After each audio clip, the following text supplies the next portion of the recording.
Greetings to my fellow peace blunderers, and today I'm covering two absolutely critical endgame techniques which may sometimes be the difference between winning and losing, or winning and drawing, or drawing and losing. You get the drill. The position that you're seeing right now in front of you is a dead draw, and if you don't know, by the way, why it is a draw, I suggest you go and check out my video on the king and pawn endgames explained first before going on to this. However, if I were to modify this position just a little bit with a simple finger snap, then we'll see a different story. Now, I'm sure that most of you guys heard from someone at some point that when you are losing in an endgame, when you have a pawn fewer, you are very much interested in trying to exchange as many pawns off the board as possible. Because the more pawns there are, the more possibilities there are for the winning side to create a winning pass pawn and queen and win. In the initial position, if we come back to it for a second, we only have one pawn against 0, but in this position that is winning for white, we have 3 pawns against 2. The imbalance is still the same. One side has got 1 pawn more than the other, but the outcome is different. And that is purely thanks to the good old technique, which is beautifully called a fox in the chicken coop, where the pawns on the F and on the G files are going to be little helpless chicken, and our white king on A4 is bound to become a dangerous predator fox. The point of that technique is that as white, we for the moment completely ignore all of this, right? We forget that these pawns ever existed. We are just mentally crossing this part of the board off of our minds, and we play this position out as we would if we just had this situation going, just a king and pawn versus king. And that means pushing our king and pawn forward and forward and forward until we have some better things to do. Now, the king cannot get any more forward because these squares are all unavailable, right? So we are pushing the pawn, b5. And again, let me remind you that in isolation, this position, if these pawns are not here on the board, this is a draw. But since they are here, it's not a draw. The black king can now go to c5, for example, but that's actually the worst option, although it technically seems a bit more active. The point is now, after king a5, this pawn is queening, even without the help of these guys on the right. The black king does not have access to the c6 square, does not have access to the b6 square. The only accessible square is now d6, so king d6. And now this pawn is going to safely promote after king a6. Black can try and get as close as they can with king c7, but now king a7 seals the deal.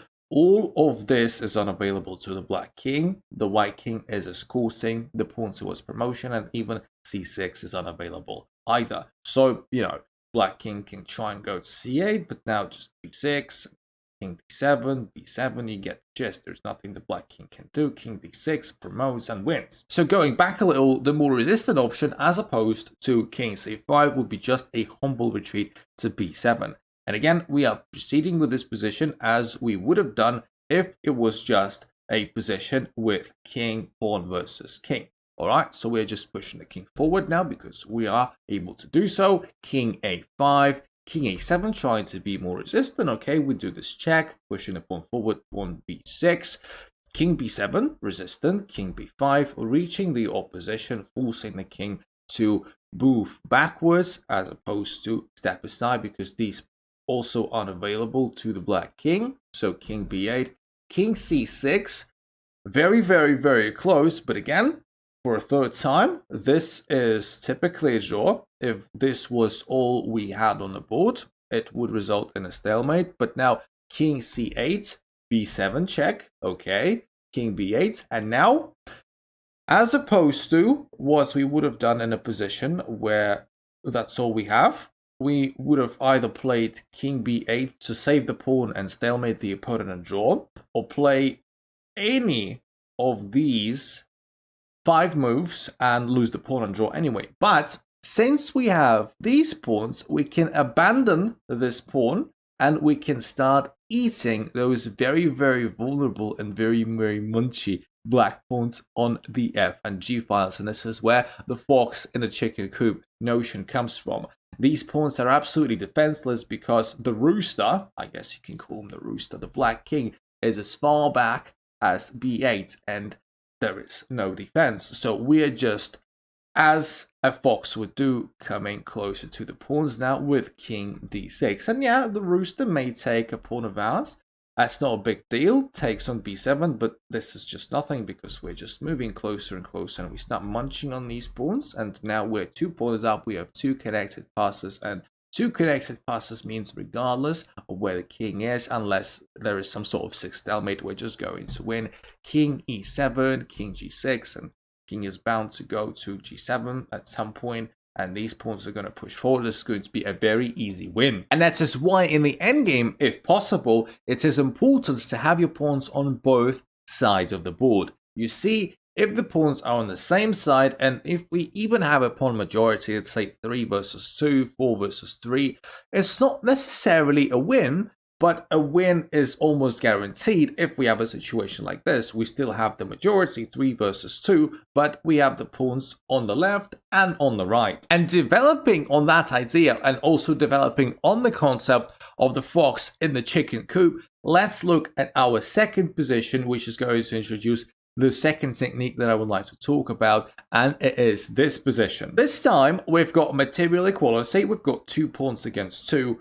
However, the main difference, as you can see, is that black has got 1 pawn on each side of the board, whereas white has got 2 connected pawns. Now, this position is a dead draw. And the way this position is drawn is that basically white creates a passed pawn on the king side, and the black king is going to rush to the king side to address that passed pawn, and black is going to lose the pawn on b5, because as soon as the black king leaves the b5 pawn, the white's king is going to capture that, but ultimately the white's king is not going to be able to affect the situation on the king side. So basically, let me guide you through what's going to happen. So h4, trying to move the pawns forward, trying to create a passer, and now black king recognizing the threats, because this is going to be scary once this pawn gets exchanged for this pawn. This pawn is a dangerous passer, so king d6.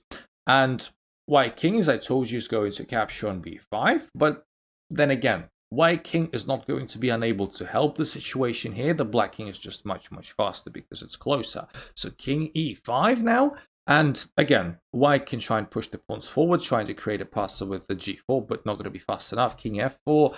Now starting to really come close to these pawns. h5, trying to pressure this, and of course black needs to be very careful, cannot really take on g4 because this is going to promote and win. So black needs to first capture here, then captures on h5 yet again, and now a simple king g5 seals the deal. h6, king captures pawn. There are no pawns left. It is a draw. However, again, this position is a draw, but because black has got pawns on each side of the board, that theoretically, at least, means that he's got 2 potential threats.